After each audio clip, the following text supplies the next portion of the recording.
সবাই অ্যাডজাস্ট করতে পেরেছি খুব ভালোভাবে। অবশ্যই প্র্যাকটিস ম্যাচটা আমরা খুব ভালো করতে পারিনি। সবাই হয়তো বা একটু, আপনারা হয়তো বা একটু কনসার্ন ছিলেন যে কী হবে অস্ট্রেলিয়ার সাথে, কিন্তু আমাদের এই বিশ্বাসটা ছিল যে না, আমরা ওইটা হয়তো বা ব্যাটে গিয়েছি, কিন্তু ওভারঅল আমরা যদি মানে ভালো নিজেদের খেলাটা খেলতে পারি, অপোনেন্টকে না চিন্তা করে, তাহলে আমরা ভালো কিছু একটা করতে পারবো। এবং আপনারা দেখেছেন যে ফার্স্ট টেস্টে আমরা কীভাবে ডমিনেট করে জিতেছি। Very good. হ্যাঁ, আরেকটা বিষয় হচ্ছে যে মানে আমাদের বোলাররা তো বেশ কয়েক বছর যাবত দুর্দান্ত করছে, আমাদের ব্যাটাররা একটু ধারাবাহিকতা নেই। মানে পেস বোলারদের জন্য এটা একটু কনসার্ন কিনা যে আমরা আসলে ভালো করছি, ব্যাটাররা মানে আশানুরূপ করতে পারতেছে না। না দেখেন, এইটা ইটস আ টিম গেম।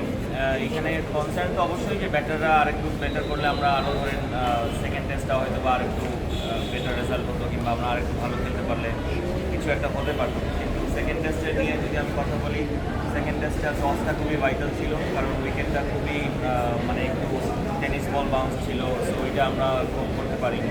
তো ওইখানে আমাদের একটু সমস্যা হয়েছে। কিন্তু পেস বলাররা দেখেন, আপনার টিমে যখন পেস বলাররা ভালো হয়, তখনই আপনি আশা করতে পারেন যে আপনি বাইরের দেশে যে টেস্ট ম্যাচ জিতবেন, সো আপনার 20টা উইকেট নিতে হবে।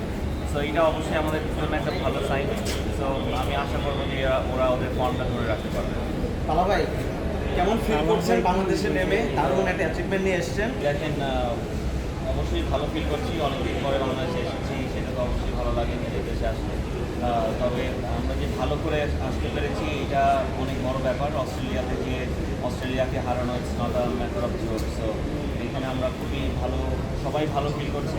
আমি আশা করি যে এই যে আমাদের যে এক্সপিরিয়েন্সটা হয়েছে এবং বিশ্বাসটা জেগেছে, আমরা যে কোনো টিমকে হারাতে পারি তাদের মাটিতে দিয়ে। সো এইটা অনেক বড় একটা ব্যাপার আমার মনে হয়। ক্যাপ্টেন এবং নিয়ে ফিরতে পেরেছি, এটা আপনারা বলতে পারবেন ভালো। তবে এটা হয়তো বা আমার মনে হয় আমাদের যাকেই আপনি জিজ্ঞেস করবেন, আমরা যে কোনো ট্যুরে যাওয়ার আগে এইগুলো বলে যাই, কিন্তু নিজেদের ভিতরে অনেক বিশ্বাস থাকে যে আমরা ভালো কিছু করতে পারি। তো আমাদের একটা দিক যে আমাদের টিমটা খুব ভালো শেপে আছে, সবাই বিশ্বাস করছে এবং জানতে পারছে যে আমরা আসলে বাইরের দেশে গিয়েও ভালো করতে পারি। যে অস্ট্রেলিয়াতে এইভাবে করে আমরা হারাবো, ডমিনেট করে, মানে এতগুলো সেশন, একটা সেশনে ওরা আমাদের উঠে দাঁড়াতে পারেনি। কারণ আপনি জানেন অস্ট্রেলিয়া কীভাবে কাউন্টার অ্যাটাক করে। তো ওরা ওই কোনোভাবেই কোনো কিছু করে আমাদের সাথে প্রথম টেস্টে পারে।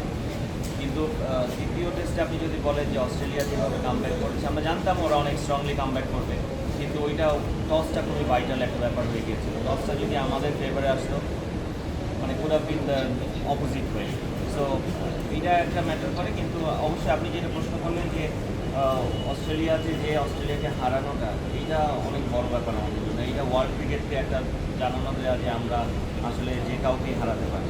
সো এই এক্সপিরিয়েন্সটা আমাদের সামনে যে ট্যুরগুলো আছে, ওখানে অনেক কাজে লাগবে। তালা ভাই, ইমোশন এগুলো আসলে ভাষায় প্রকাশ করা যায় না। এই জিনিসগুলো ওইখানে যারা ছিলাম আমরা ড্রেসিং রুমের ভিতরে, তারা অনেক ভালো ফিল করতে পেরেছি। এটা আমার মনে হয় না কেউই এক্সপ্রেস করতে পারবে। তবে আপনারাও এইটুকু ফিল করতে পারেন যে অস্ট্রেলিয়ায় যে আমরা অস্ট্রেলিয়াকে হারানো ছাড়া দুনিয়ার যত বড় বড় মিডিয়া আছে, তারাও অনেক কিছু বলছে, তারাও অনেক আমাদেরকে ইন্সপায়ার করছে। সো এটা অনেক বড় ব্যাপার আসলে। এটা বলবেন। না দেখেন, অবশ্যই আমি অনেক দিন ধরে কোচিং করছি, ফাস্ট বোলারদের নিয়ে অনেক দিন কাজ করছি। তো আমার জন্য খুব নতুন কিছু ছিল না যে বোলারদের সাথে কাজ করাটা। তবে নতুন ছিল যে আমি যাদেরকে নিয়ে প্ল্যান করছি, আমি যাদেরকে নিয়ে স্ট্র্যাটেজি করছি, কোথায় কী করবো, সো ওই ব্যাটসম্যানগুলো নতুন ছিল। তাছাড়া আর অন্য কোনো কিছু আমার জন্য নতুন ছিল না। অবশ্যই এক্সপিরিয়েন্স তো হয়েছেই যে অস্ট্রেলিয়াকে, ওদের ব্যাটসম্যানদেরকে আমরা কোথায় ওদের উইকনেসটা বের করা, আমাদের অ্যানালিস্ট অনেক হেল্প করেছে, শাওন। সো ওদেরকে যে আমরা ওদের উইকনেস বের করে ওইটা আমরা ওইখানে টার্গেট করে আমরা এক্সিকিউশন করতে পেরেছি, এইটা অনেক বড় ব্যাপার ছিল। আপনি যদি দেখেন ওদের প্রত্যেকটা ব্যাটসম্যানের উইকনেসে আমরা অনেক বোলিং করেছি। ইভেন সেকেন্ড টেস্টেও আমরা যেভাবে ওদেরকে আউট করেছি, সো আপনারা বুঝতে পারেন যে আসলে উইকেটটা কতটা ডিফিকাল্ট ছিল। ভাইয়া,